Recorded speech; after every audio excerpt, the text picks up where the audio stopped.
Hey everyone, Jacob Wuwert from the National Sports Media Association. I'm here today with Massachusetts 2022 Sportswriter of the Year, Karen Guregian. Congratulations on the award and thank you for being here today. Thanks, Jacob. So how did you get started in the sports writing business? Well, it was a while ago. I always loved sports. I was a three-sport athlete in high school. And then eventually when I figured out I wasn't going to play shortstop for the Red Sox, decided to pursue a writing career in sports. I was always encouraged by my English teachers who thought I could write a little bit. So it was kind of my way of staying connected with sports. Awesome. What do you think separates you from your peers? Hmm. I mean, I don't know if there's anything that separates me. I just like, I don't know, I'm pretty, um, I'd say dogged and relentless when it comes to getting stories. And I always try and think of the reader first, and writing writing stories or columns that I think they'd like to read about their sports teams or the Patriots in particular. Awesome, awesome, awesome. How did you get to where you are right now? Well, I went to Northeastern, which has a co-op program, and for a journalist, I think it's like gold to have to be involved with a co-op program, because right away I get sent to a newspaper, and I get to find out if I could write on a deadline, which I didn't know.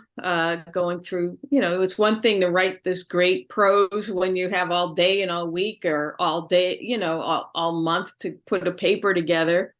But can you write really well fast? And I didn't know if I was capable of that. And also, finding out, do you ask the right questions? Do you know how to interview someone? And those are things you really can't learn in the classroom.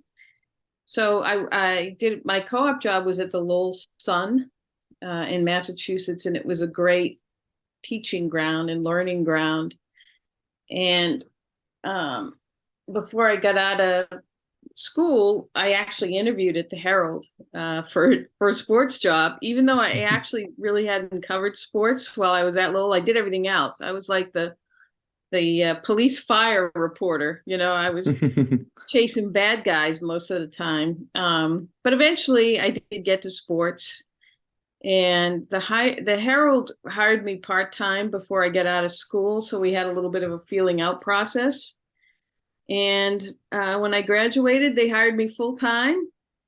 I didn't jump right into the pro sports. I did a lot of high school and college sports, covering those teams. Before eventually, my first pro beat was the Boston Bruins. Mm. And eventually, that was kind of my first decade. And then I had a middle decade where I branched out and did everything. I was where the best stories were. And the last decade and a half or so, I've been primarily all Patriots. Awesome. Uh, what inspired you to go down this path?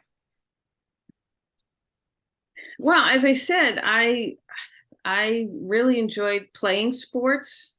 I loved reading about sports. I grew up loving, needing to read the Boston Globe sports page every day to find out about the Red Sox or whatever team I had, happened to be following. And, there was a couple writers that, I kind of gravitated toward. Lee Montville was one of them. Bob Ryan was another. Dan Shaughnessy. And, it just, kind of captured my imagination to the point where, oh, I can play sports. I know about sports. I would love to convey sports like they do. I would like to write in the same kind of fashion that they do. So, that kind of inspired me going forward, and I guess I made the right choice. Awesome. Who would you say you look up to in the business? Well, the people I just mentioned, but I think there's quite a few female writers and columnists. When I first started, Leslie Visser at the Globe, I looked up to immensely. Jackie McMullen from the Globe, Helene Elliott, who's now with the Los Angeles Times. There's just, so many of them that have been great role models for me as a woman trying to cover sports. So, but I grew up because mostly men wrote about sports. As I said, reading quite a bit of the Boston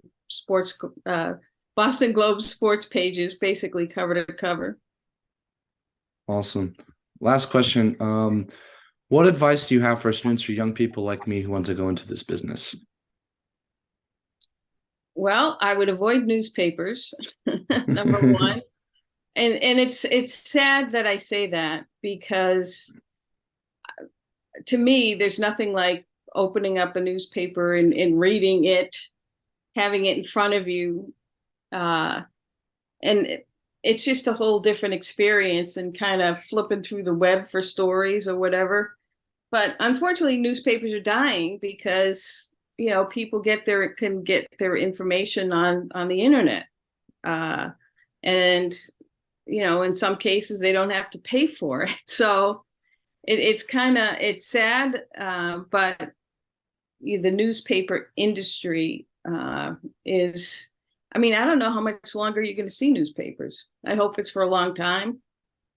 So anyway, coming full circle with that, I would advocate for kids coming up in the business now to look at whatever internet web type outlets there are for you to write and express yourself. And there's plenty of them if you want to write news, if you want to write sports, or anything else. You just kind of have to hook onto the right one, or the more respected ones, let's say. Mm-hmm.